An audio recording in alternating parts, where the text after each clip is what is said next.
Welcome to Live Daf, your online Daf Yomi Shir. Shalom Aleichem, welcome to today's Daf Yomi, which is SUKKAH Daf Beis. Says the Mishnah, SUKKAH shehi gavoya l'ma'ala me'esrim amma pesula. A sukkah which has been built to be taller than 20 amas high, that sukkah is pasul. Now when we say a sukkah which is more than 20 amas high, which aspect of the sukkah are we referring to? Says the one in Erevin Daf Gimel, Chalal Sukkah Tnan. We're not necessarily speaking about the SUKKAH, which is beyond 20. Rather, the airspace within, the interior mokim, the mokim dira of the sukkah, cannot be taller than 20 amas high. So as long as the bottom layer, the downward facing surface of the SUKKAH is situated 20 amas or less from the ground below, that sukkah is kosher, despite the fact that the actual SUKKAH itself is above 20.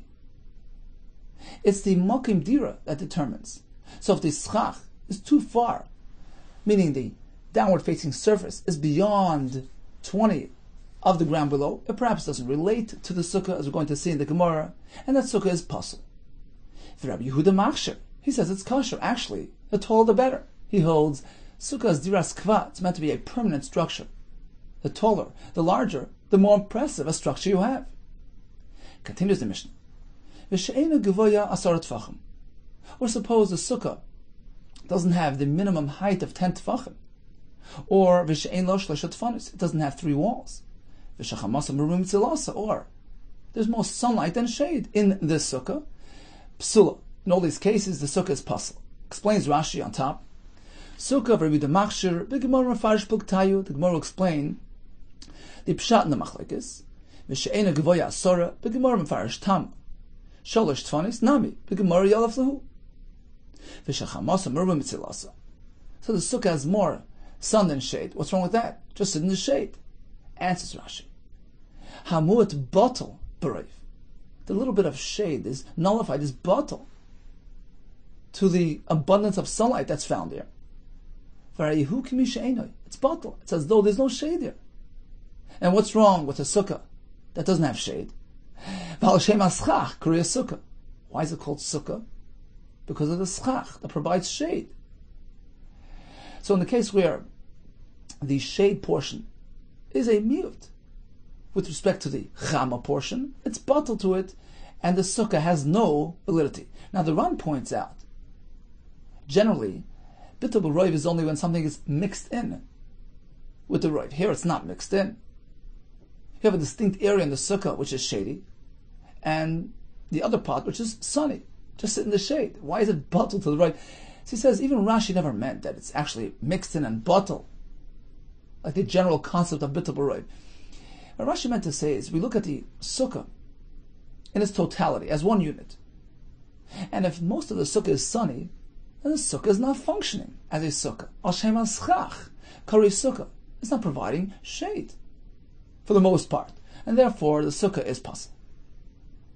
Continues the Gemara. Tanan Hossam. We actually have a Mishnah elsewhere, Maseches Erevin, that discusses a similar concept of a 20 amma high limit. Ma'avui. Shehu gavoya me'esrim amma. A mavi is this alleyway which you would walk through to get to the Rishus HaRabim. So you have houses, batim, which are distributed in chatzeros, within courtyards, and those courtyards funnel into the mavi, into this alleyway which leads them to Rishus HaRabim. Now technically, a mavi which is surrounded by 3 mechitzos is considered a Rishus HaYachid, which allows carrying into that mavi. In the Rabbanon, they were concerned, since it's right near the Rishus HaRabim, one may confuse the two. If we allow carrying in the mavi, one may think, well, I can carry here, I can carry in Rishus HaRabim as well. So they were masakin, that one has to position some sort of heker, an indicator of separateness, to show that the mavi indeed is a separate domain from Rishus HaRabim, and that explains why we carry in the mavi. So you can apply either a lechi, a side post near the entranceway to the mavi, or a kaira, a cross post, going over the entranceway. This crossbeam will create that heker, that separateness, to show that this mavi that you are entering now from Rishus HaRabim is a Rishus HaYachid, and that explains why people are carrying here. And it won't lead people to carry into Rishus HaRabim. So this kaira, suspended above the entranceway to the mavi, has to be readily visible to create that hecker. Says the Mishnah, if it's too high, it's not easily noticeable, it's not going to accomplish what it's meant to do, and it's possible. Mavi shu gavoya me'esrim amma. If this kaira positioned above the alleyway is beyond 20 amas, it's too far. You must bring it down. You must lessen the height to make it kosher. That's the Tanakama. And once again, Rabbi Yehuda says no problem. Rabbi Yehuda, there's no need, because even if it's high above, you can still notice it. So it's a similar halacha to our case of sukkah. We have that 20 amma limit according to Tanakama. Now we see a difference in lashon. Over here by sukkah we say beyond 20 it's possible. Mishnah doesn't provide any solutions. It's psula. And by Eruvin, we speak about you might. The Mishnah is providing solutions. It's too high, bring it down. Says the Gemara, why this difference in lashon? Why is it that over here by sukkah we speak straightforward? It's not done properly, it's possible. Whereas by mavi, the Mishnah doesn't just say it's ineffective, it's possible. It gives us solutions. Bring it down, be might. Why that discrepancy in the lashonos? Says the Gemara, ideally, psula is a more correct way of speaking. Well, this is the way it's meant to be done. Otherwise, it's pasul, which will actually indicate to you that it's absolutely pasul. It's not just a chumrah, a chatchila. This is the way it's meant to be done. Otherwise, it's disqualified. But only by sukkah does it make sense to use the words pasul, as opposed to by mavi, which it doesn't. Why? Sukkah doi raisa, tani psula. Sukkah, which is a din Torah, a mitzvah not Torah, and the details of which have been handed down from generation to generation, from Sinai to Moshe, all the way down the Doros. We're fully well aware of the halachas of sukkah. The maximum is 20, etc. Says the Mishnah, if you hadn't conformed to what's already known, to the requirements that have been publicized, the sukkah is pasul. Sukkah d'oraisa tani psula. You haven't done it properly, the way it's meant to be done. As opposed to mavi d'Rabbanan, it's a din d'Rabbanan which the Rabbanan are now teaching you. Rabbanan in the Mishnah now are introducing this concept to you for the first time. This is the way it's meant to be done. It's not something which you already know beforehand. Mavi d'Rabbanan tani takanta. There it makes more sense to say a takana, meaning, listen, we want to teach you about a mavi and a kaira and a lechi. It should be this height. If it's too high, bring it down. We're teaching you how to do it. We're giving you the instructions right here and now. So over there, it doesn't make sense to say psula, which means it's disqualified. It doesn't conform. Conform to what? You haven't yet taught me anything regarding this halacha. So it seems in the first teretz of the Gemara, psula is more preferred, but it can only be applied by sukkah, which is a well-known halacha. If you don't conform, it's disqualified. But by mavi, where we're just introducing you to the halacha for the first time, psula doesn't really work out. Rather, the Mishnah is telling you how to do it. It's too high, bring it down, because that's the correct way of doing it. Another pshat. That really, you might, it's better. Taisus explains, it's a more dignified way of speaking. Speak positively. Give us the solution, not just a problem.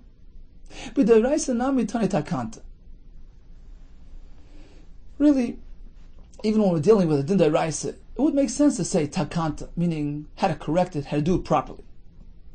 Why, if so, did the Mishnah simply use the word psula, rather than saying a sukkah which is too tall, bring it down and fix it up? The reason is like this. Mihu. Sukkah de nefishi milsa.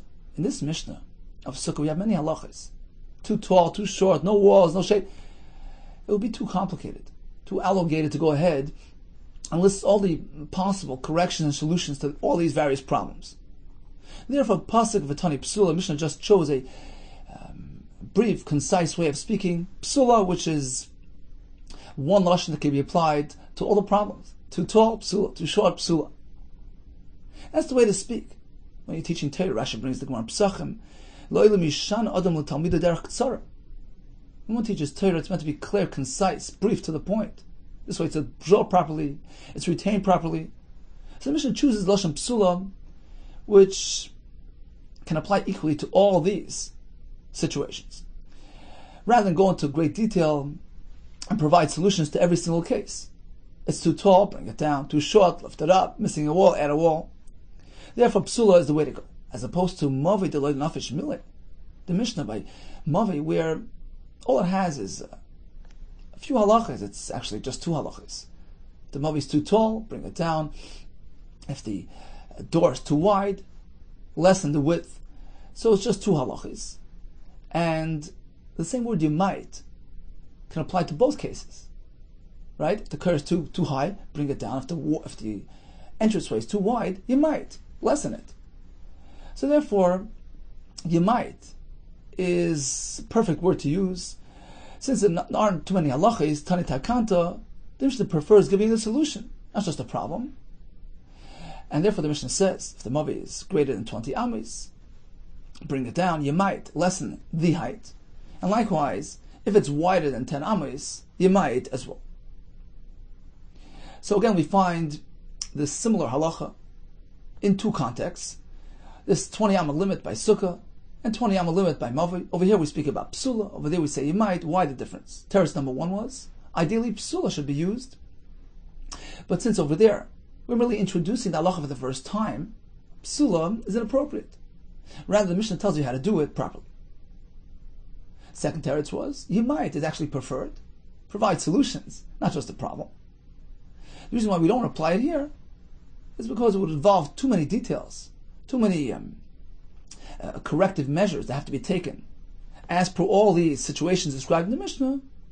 So rather than getting involved in all those details, we can lose the audience. So the Mishnah used the word psula to address all problems equally. Okay, so we learned that the sukkah cannot be taller than 20 amas. Why is that so? How do we know this? Amar Rabba, the Amar Kra, the pasuk says, "L'man yedudur esechem, ki ba'sukkos yishavte es bnei Yisrael." Torah says, build sukkahs and sit in them. L'man yedudur esechem, so that your children will be aware of the fact that when you left Mitzrayim, I sat you in sukkahs, in those ananei hakavod.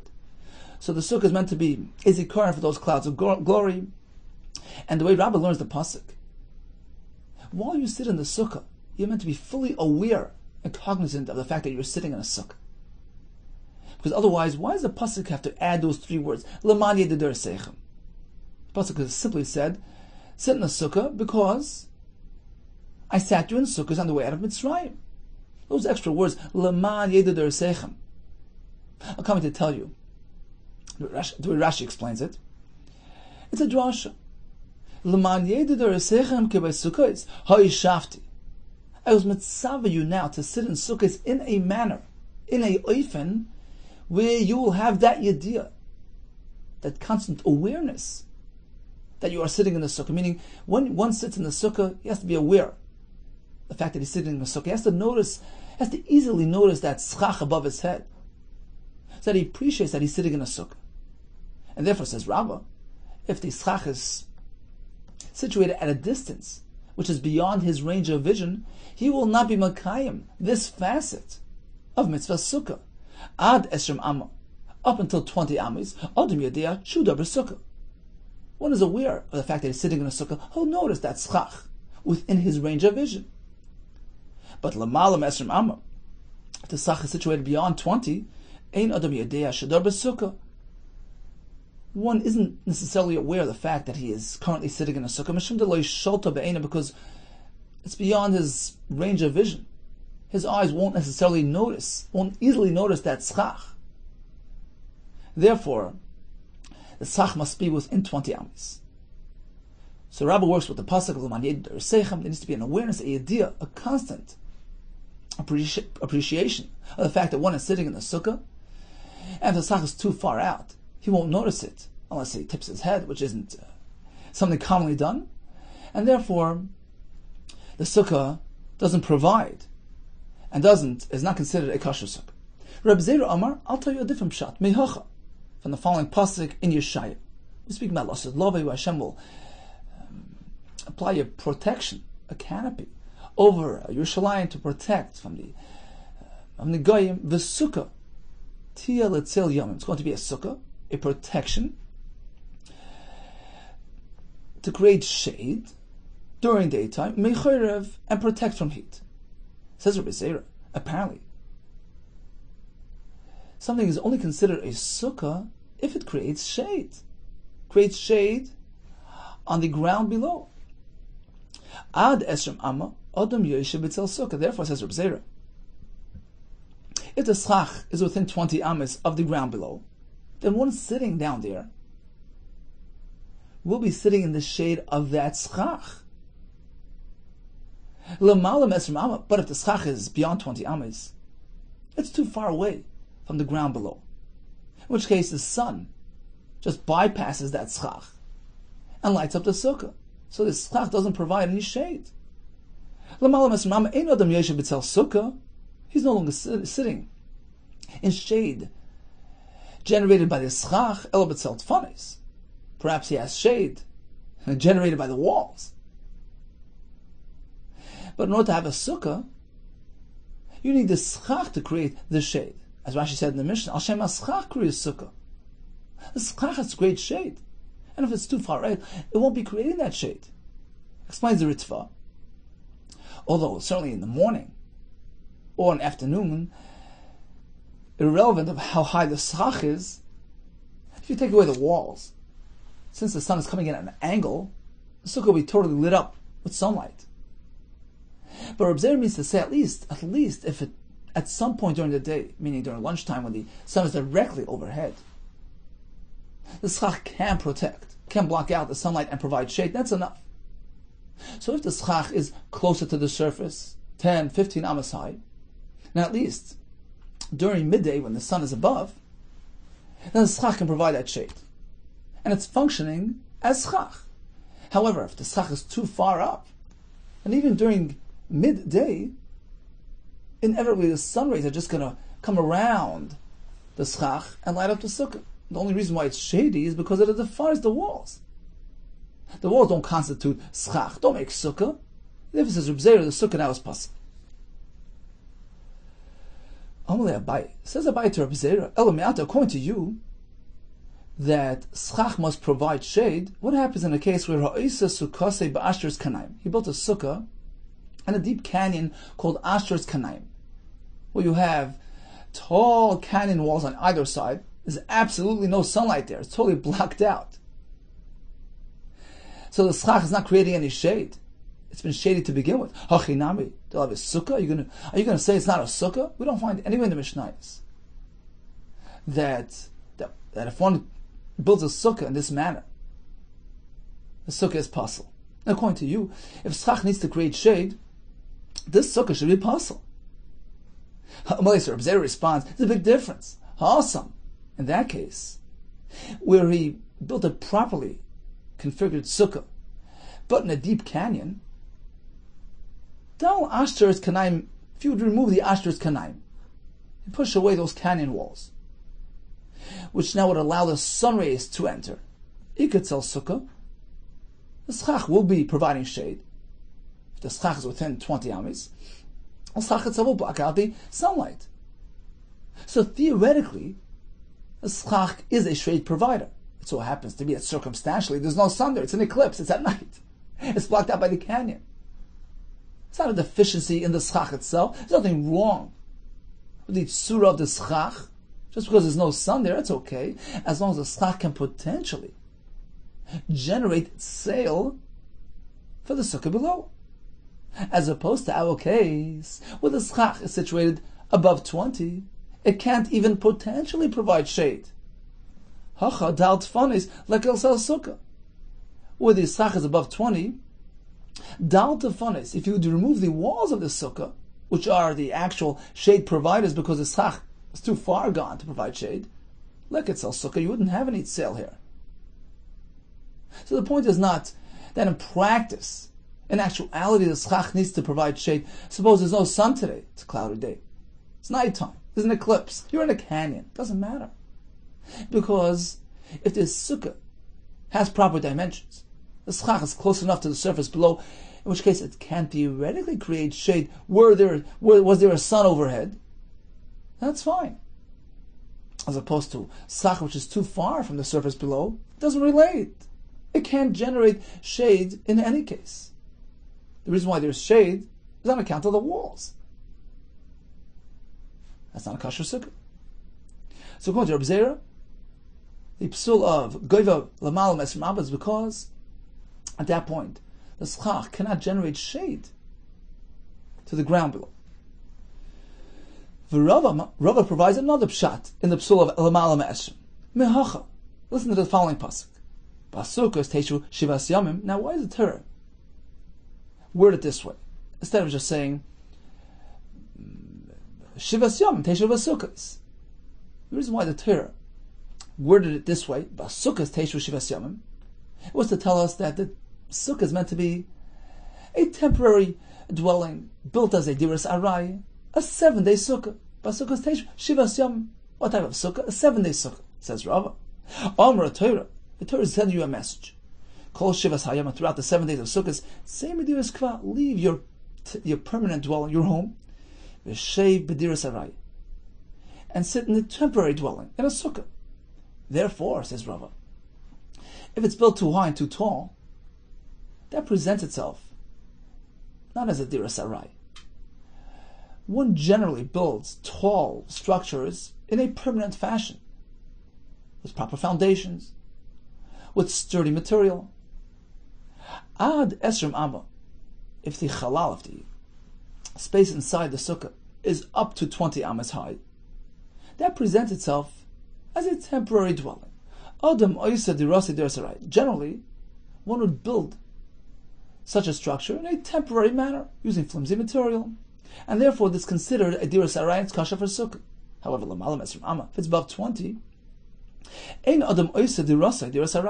generally, that type of structure is not built using flimsy materials. It's not built in a temporary fashion. It's reinforced properly to withstand wind, etc. It's configured like a diras kva, and therefore he says it's not kosher for diras sarai for a sukkah. Ein adam oisa dirasi diras sarai ela diras kva. Says Abaye, homile Abaye.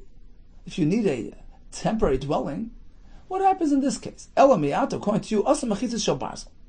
Suppose his sukkah isn't taller than 20. It's within the limit. But he chose to use mechitzas shel barzel, iron walls. Strong, sturdy material.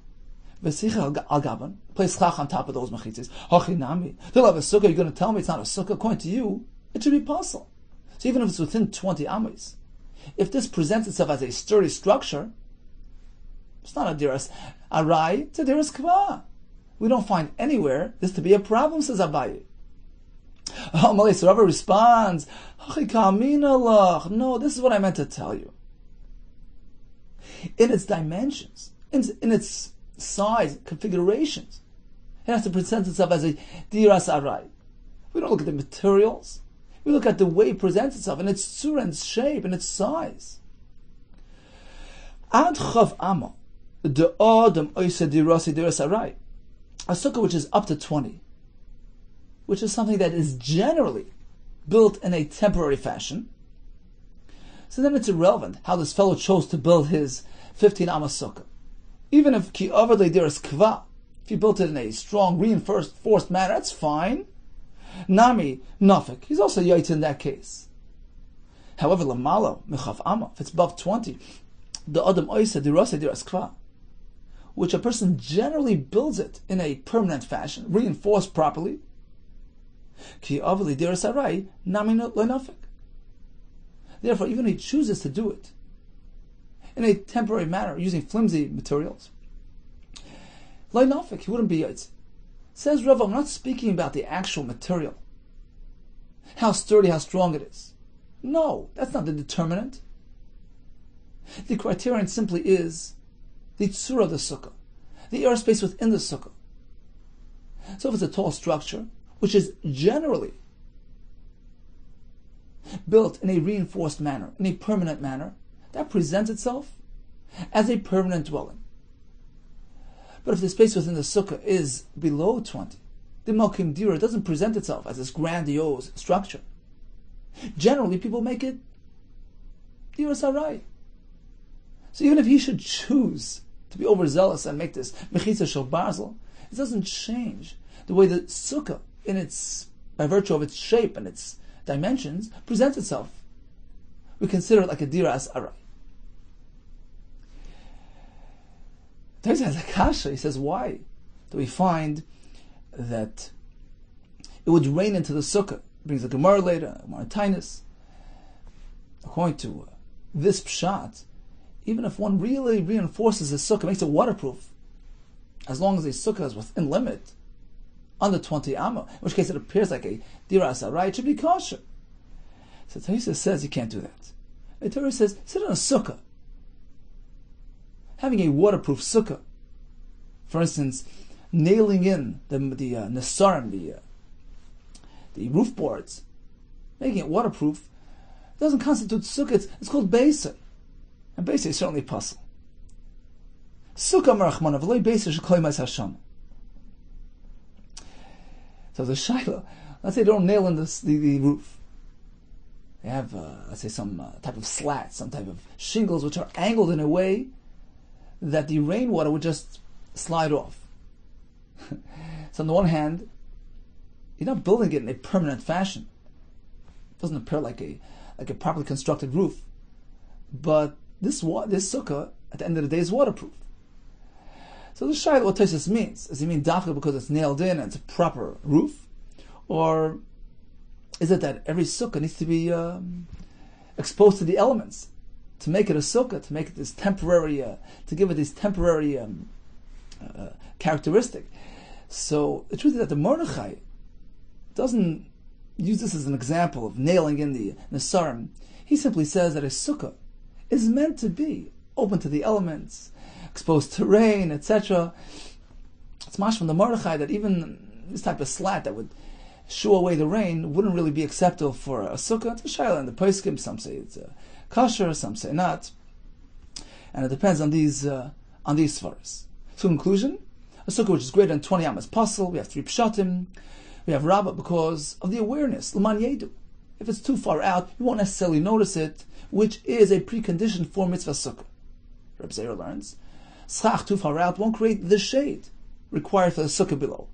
Rabbah says, too tall gives a permanence to it. It's no longer considered diras arai, rather diras kiva. Now the question is, why did each Amir not follow the other one's pshat? What was wrong with the other pshat? It says the Merkulu Kurabale Amri. The other Amirim didn't follow Rabba's shita. The pshat of Laman Yedu, the awareness concern. Why? Hahu Yedila Derisi. The pasuk of Laman Yedu is simply telling you, go ahead and make a sukkah, so that your generations, the Deris, will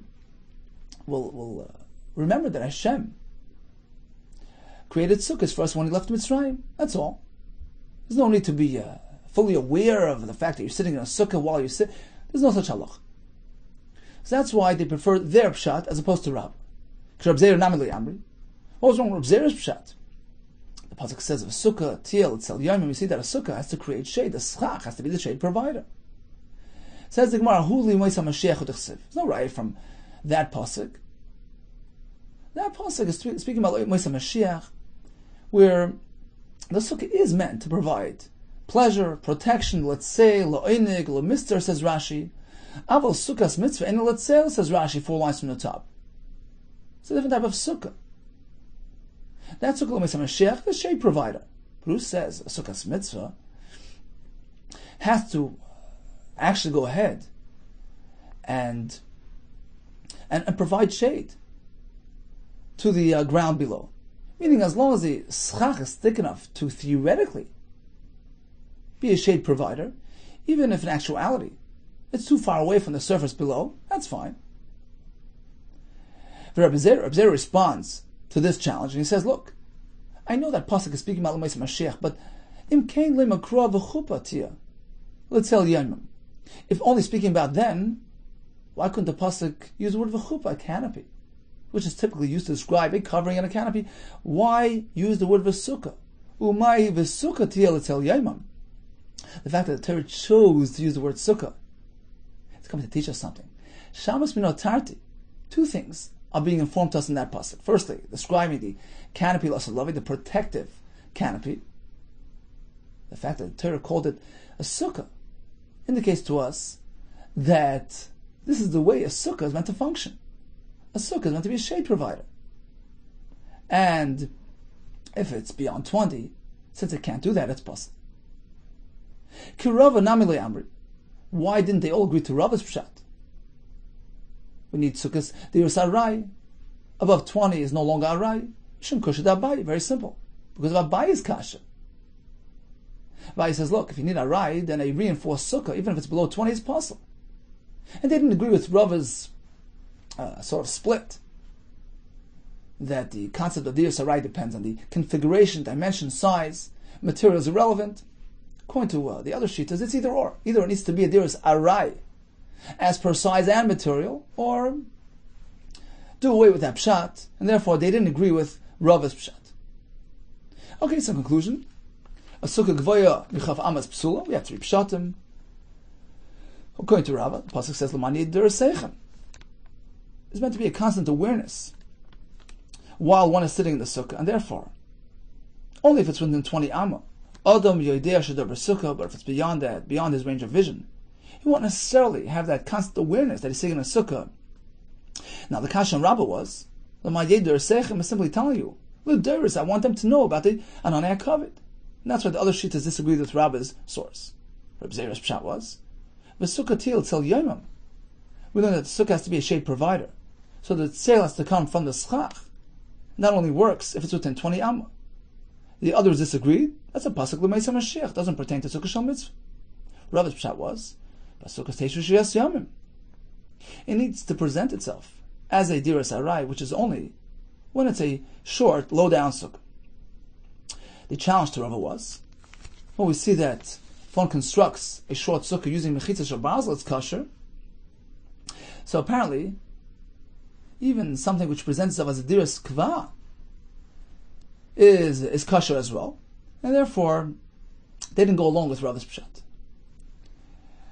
Says the Gemara, we have a quote name of Rav. Rav came to frame the discussion in our Mishnah, where according to Tanakama, it's above 20, it's possible. We just said it's kosher. And we have three versions of Rav's statement, as per how to explain pshat in our Mishnah. First comes Rabbi Yehuda.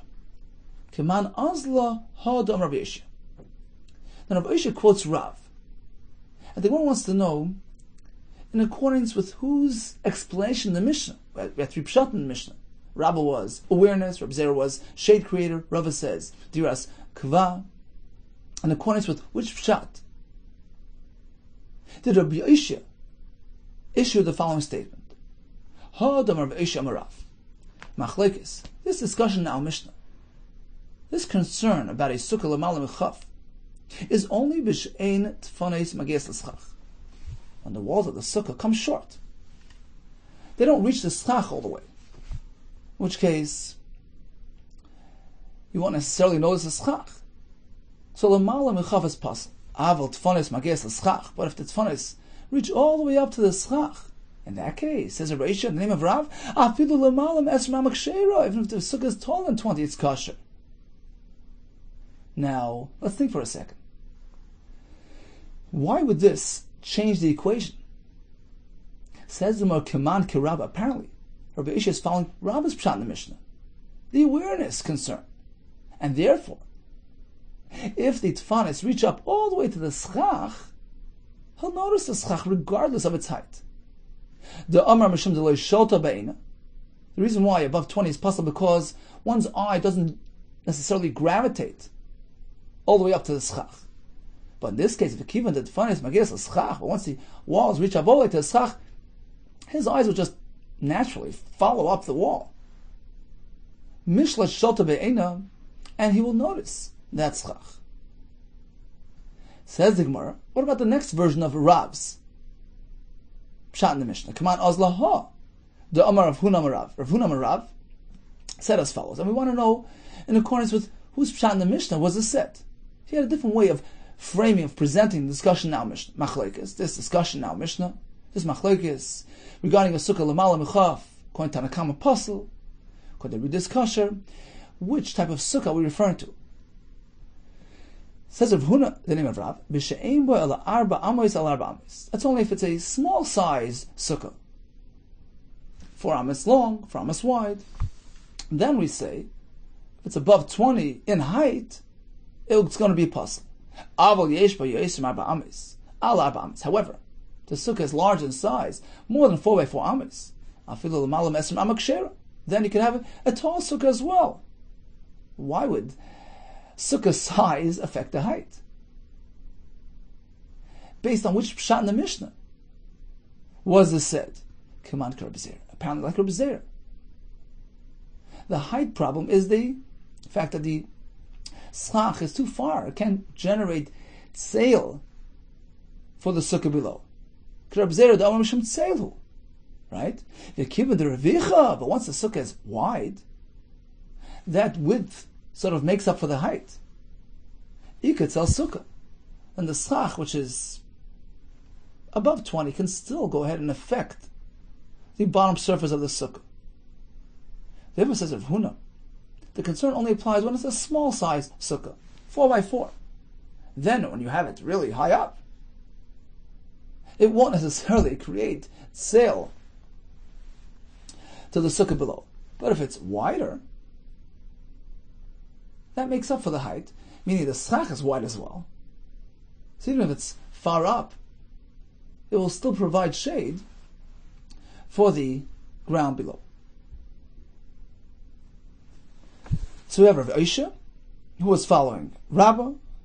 He says when the walls reach up to the SUKKAH, you'll notice the SUKKAH. We have Rav Huna, who's following Rab Zera's pshat. It's the lack of sail that's a concern, right? Because when the SUKKAH is too high up, the sun just slides right underneath it. But if it's a wide SUKKAH, it's going to black out that sunlight and create shade. So it could even be higher than 20 amos. What about the third version of Rav? Kiman Osla, in accordance with whose shita, with whose pshat in the Mishnah, was the following version of Rav presented. Hod Amar Rav Chanan bar Rabba Amar Rav. So there's a difference of opinion in Shitas Rav. And this is Rav Chanan bar Rav presenting Rav, who says Machlokes, this discussion now Mishnah, this concern about a sukkah l'mala mechaf is only b'she'ina machsekas el kadei roishay v'rubi v'shulchanei. Speaking about a small size sukkah, a sukkah which can only accommodate one's head, most of his body, and his table, meaning 7 tvachim by 7 tvachim. Then we say too tall is no good. But if you have a rather larger sukkah, more than 7 by 7, then height is not a concern. As Haisis explains, according to him, the reason for the psul of l'mala me'esrim is not related to those 3 pshatim we learned on Amar Aleph. Rather, because when a structure is narrow and so tall, it appears like a lul shaltar negolim, like a chicken coop. It doesn't look like a place of residence. Therefore, says Rav Chanan bar Rava, but if it's a bit wider than 7 by 7, then even if it's very tall, it's okay. Says the Mar Kiman, in accordance with which pshat was this halacha said, like a chad. Doesn't work with anybody. Let's go through the pshatim. If it's the fact that you have to be aware of the fact that you're in a sukkah, just because it's a bit wider, why would that change things? If it's the fact that the SUKKAH cannot generate shade, even if it's just a bit wider than the 7 tvachim, it wouldn't really help much. If it's the point of diras kval, then width has nothing to do with anything. It must be this new pshat. And Taisa suggests it has to do with the fact that it doesn't look like a place of dwelling. So we have Rav Aisha, we have Rav Huna, we have Rav Chanan bar Rab. Rav Aisha says, when the tefanis reach up to the SUKKAH, no concern of height. Rav Huna says, if we have a rather large sukkah, more than 4 by 4 amos, there's no concern because the wide SUKKAH will not generate shade, despite the fact that it's high above. And actually, Tosfos learns that it's all proportionate, meaning 4 amos allows for 20 amos in height. If it's 5 amas wide, then it allows us up to 25 amas in height. So every additional amma in size and width will allow you to push up the schach another 5 amas. That's Tosfos in the first teretz, that it has to be measured according to this formula. That's the second mahalach. Rabbi Yehuda bar Rabba says the whole concern is only when it's a narrow sukkah, it's barely large enough to accommodate a person, 7 by 7 tefachim. But if it's wider than that, then as Tosfos explains, it no longer looks like a lul shatan negolim. It can be nice and tall as well. Now the Gemara will analyze these 3 versions of Rav: Rav Oishya, Rav Huna, and Rav Chana bar Rabba. B'Yishlaim with Rav Oishya, pligad Rav Huna, Rav Chana bar Rabba. It's pretty clear that Rav Oishya, he's the one that says that if the walls reach the schach, it's okay. He disagrees with the other ones, Rav Huna, Rav Chana bar Rabba. The Inu Koyavi, because they provide shi'ura b'mishcha, the shi'ur as per the width and length of the sukkah. They present that as the criterion. The Iu, however, he, Rav Yeshua, doesn't discuss that. Like Hayav shi'ur b'mashcha, he doesn't provide any guidelines as per width and length of the sukkah. He holds it's unrelated to that, because he holds the reason of psul lamala is because you don't notice it. Laman yedu, awareness. And therefore, even if it's a bit wider, it's not really going to help you much. The only way out, according to Rav Oishya, is if the walls reach all the way up to the schach, in which case his eyes will just naturally follow the walls and notice the schach. So that's understood. That's a given. Rav Oishya was working with Rabba's pshat. Laman yedu, the resechem, awareness, in which case Tfanes Magias l'schach is the only mitigating factor. Ella, but how do we understand the discrepancy between Rav Huna and Rav Chana bar Rabba? What are they arguing about? Ella, Rav Huna, Rav Chana bar Rabba. Well, what's going on there? Why does Rav Huna present Dalad as being the criterion, and Rav Chana bar Rabba presents it as 7 by 7 tefachim? Perhaps, says the Gemara, Neima, that they're not really having an argument regarding the tam, which reason to follow, the tam of the psul lamala mechaf. Perhaps they both hold, perhaps, like Reb Zera, schach too high can't provide shade. Now, when they looked at the Mishnah, they saw machlokes, and they said, look, let's assume that the Mishnah is speaking about the minimally sized sukkah. That's when the machlokes applies. But if it's larger than that, then we don't have the shade concern, because if it's wider, even a tall stock will provide shade. And each one, Rav Huna and Rav Chana bar Rabba, approached the Mishnah according to his perspective, according to what he figured was the minimum size of shir sukkah. That's all. Nema bechsher sukkah kamifliki. Perhaps they're arguing about the minimum size of a sukkah, which we assume was the subject of discussion and dispute in our Mishnah. The Mar Savar Hechshel Sukkah bar Amis, where Rav Huna figured, since the minimum sukkah is 4 by 4 amis, that must have been the sukkah discussed in our Mishnah, and that's when Lamal Mechav is possible. But if it's larger than that, that's not what we discussed in our Mishnah, and perhaps larger than 4 by 4 allows for shade to be generated even by a tall schach. And that's why he presented his approach in his manner. Umar Sava Hechsher Sukkah, whereas Rav Chanan held Hechsher Sukkah, the minimum size of a sukkah, is much smaller than that. You don't need 4 by 4 amis. Machsekes Roishe V'Ruvi V'Shalchanai. As long as it's 7 by 7 tvachim, that's enough. And that is the sukkah discussed in our Mishnah. But if it's larger than that, it can be even taller than 20 amis. Shall we say that's the pshat machlokes? No, you can't say that. Look, you don't have to say that. The Kuli Amo perhaps all agree Hechsher Sukkah Roishe V'Ruvi V'Shalchanai. Let's assume everybody follows the halacha l'maisa, which is that a sukkah needs to merely accommodate head, body, and table 7 by 7 tefach. So Rav Huna, Rav Chana bar Rabba both agree 7 by 7 is the minimum share sukkah. So what then is the point of their discussion? V'achabaka miflaki. And the machlokes is as follows. The Mar Sava b'machsekes Roishe V'Ruvi V'Shalchanai pligi. Rav Chana bar Rabba figures that the discussion now, Mishnah, the machlekes, regarding the height of the sukkah, applies to a sukkah which is 7 by 7. Because as Tosfos explained, a 7 by 7 sukkah, more than 20 amas high, doesn't look too good. It looks like a lul shultan negolim. It's not considered a sukkah. But if you have a sukkah which is a bit wider than 7 by 7 tefachim, all agree it's kosher because then it gives the appearance of a proper sukkah.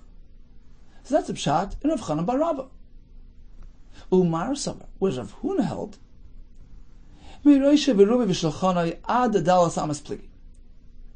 reason why a sukkah l'mala mechav is possible, not because it looks like a lul shotar negolim, rather because of the svara verb zera.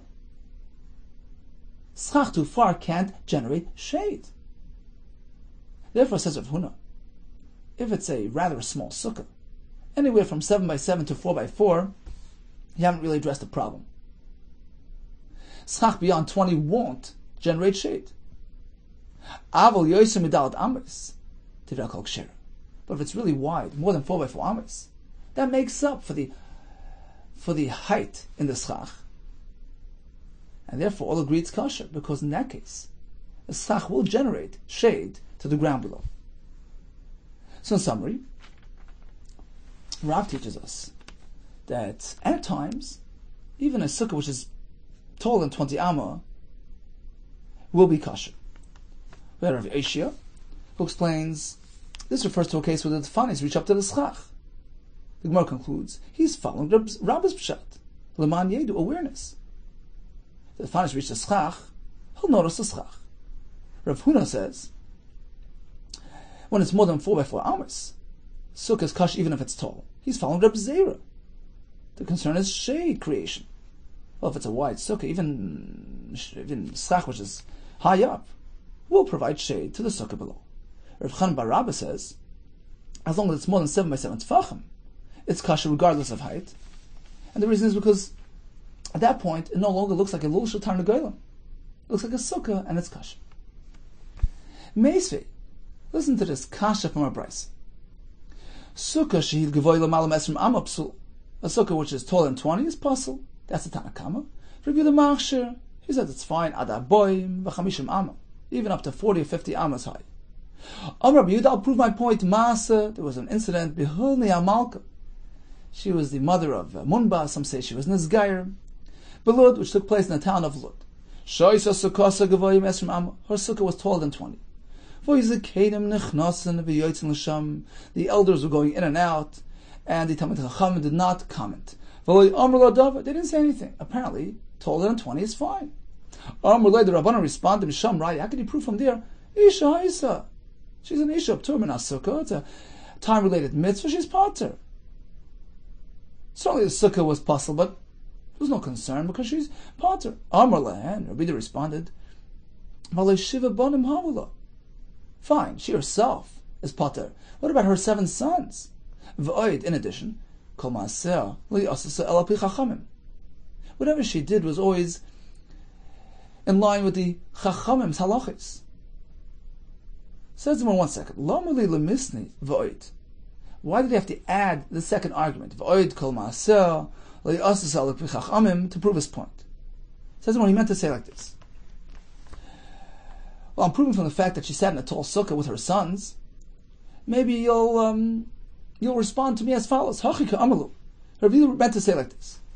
Ki time, perhaps you'll say, Banim ktanim hayu. Well, they were minor, they were ktanim. Uktanim p'tur min sukkah. They're parted from sukkah in any case, so a tall sukkah is no concern. Says Rabbi Yehuda, my response to that is, well, kivan the shiva havu, since there were 7 there, it's improbable that there wouldn't be at least one of those 7 sons who was beyond the age where he's fully dependent on his mother, meaning he's already somewhat independent, in which case he needs to join his father in the sukkah, his chayiv and sukkah, mitzvahs chinuch, and apparently it was a kosher sukkah because nobody said anything to her. Now perhaps you'll tell me, even a cotton who no longer is fully dependent on his mother, He's only chayiv midrabanan to sit in the sukkah. V'i b'drabanan le'mashkacha. And Hilni wasn't really overly zealous as far as fulfilling the dinim d'Rabbanan. Tashma, that's why I added the second argument. So number one was, she had so many sons there, one of them was certainly chayiv in sukkah d'Rabbanan. So you'll tell me, well, she wasn't one to fulfill dinim d'Rabbanan. That's why he added Tashma, v'oid kol ma'aseh le'asa b'chachamim. No, everything she did was always in line with the chachamim. She certainly fulfilled mitzvahs chinuch. Apparently, this is right from here, that even a tall sukkah is kosher. Now let's analyze this brisa based on the previous discussion in our Gemara. We had Rabbi Yehuda that when the walls reach the SUKKAH, height is not a concern. We had the other shittas that if the sukkah is actually wide, then height isn't a concern either. Says the Gemara, this brisa works well according to Rabbi Yehuda, who says, the height concern only applies when the walls come short. They don't reach up to the SUKKAH. Well, that explains this discussion in the brisa. We're speaking about that type of sukkah. Darka shel malka leishev b'sukkah she'en tfanais mageis l'SUKKAH. It's certainly customary for a queen to sit in this type of sukkah. It makes sense that her walls didn't reach up to the SUKKAH mishum avira, to generate ventilation. So that's why this sukkah was a point of machlekes between Rabbi Yehuda and Rabbanan. Ela lamada amar b'sukkah ktana machlekes. But according to the other shittas, that height concern only applies when it's a small sukkah. How does it pertain to the Hilni Amalka Sukkah v'chidaka shel Malka leishev b'sukkah ktana? Is it customary for a queen to sit in a teeny-sized sukkah? What about her servants, her staff? Amar Rabba Rav Ada le'nitzrucha apparently was speaking el sukkah asuya ketonis ketonis. It was a big sukkah with many cubicles, many rooms, and each one being small in size, and therefore height was a concern. Says the Gemara b'chidarka shel Malka leishev b'sukkah ha'asuya ketonis ketonis. Is it derech for a queen to sit in a sukkah comprised of little small cubicles? Amar of Ashi le'nitzroch apparently was speaking about a sukkah that had large open spaces as well, but some rooms off to the side for its tznius. Elul ketonis shabbat was speaking about the small cubicles off to the side. So we have a large area, which is certainly kasher l'kuliyam, despite the fact that it's very tall. Either we're speaking that the walls reach up to the SUKKAH, or the fact that it's large in size. That makes up for the height, as we explained earlier. That's not a discussion. That's kasher l'kuliyam, Rabbi Yehuda the Rabbah. The question was, as per the cubicles off to the side, small in size, which is the subject of the machlekes between Rabbi Yehuda and Rabbanan. The question is, who sat there? Rabbanan Savri, Rabbanan held, but now b'sukkah ma'al yahavu yasfi, her sons who need chinuch, they were sitting on the other side, which is kasher l'kuli alma. Yasva b'kitonias, she was sitting in the small room because of tznius. So there's no raya from there that a tall sukkah is kasher. Her kids who are chayiv in sukkah, they were sitting in a kasher sukkah. That's exactly why the Rabbanan didn't protest. Rabbi Yehuda Savar, he says no, but now gabahavu yasfi. Let's assume the kids were sitting with the mother in a small room off to the side. A small room, taller than 20. And even so, nobody protested. That's a right to me, that a tall sukkah is kasher. Okay, time for a brief chazar of today's daf. We learned the Mishnah, a sukkah of 20 is puzzle. We had 3 pshatim in the Gemara. Rabbi learns, has to be that awareness. That has to be a constant noticeability of that SUKKAH. Rav Zeir says, "V'sukkah tiel etzel, SUKKAH needs to be close enough to generate shade." Rava says, "V'sukkah seishu shivas yam" teaches us it needs to be configured as a diras aray. In the Gemara, we seem to have a false pshat, Rav Chanan bar Rabba, the way Tosfos explains, because narrow and tall looks like a lul shel tarnagod. Now, according to Rabba, that it's an awareness concern. Well, if the tefanites reach up all the way to the SUKKAH, it could be even tall because he'll notice the sukkah, the SUKKAH, in that case. According to Rabbi Zeir, that it's a sale concern, says the Gemara, if it's wide enough to compensate for that height, it could be even taller. And according to Rav Chanan bar Rabba, concerns that it looks like a chicken coop, as long as it's a bit wide, that makes up for that. We concluded with a brisa, which was presented by Rabbi Yehuda as a proof to his shita, which was negated by the Rabbanan. Kol tov tiyu and atzlacha Rabba.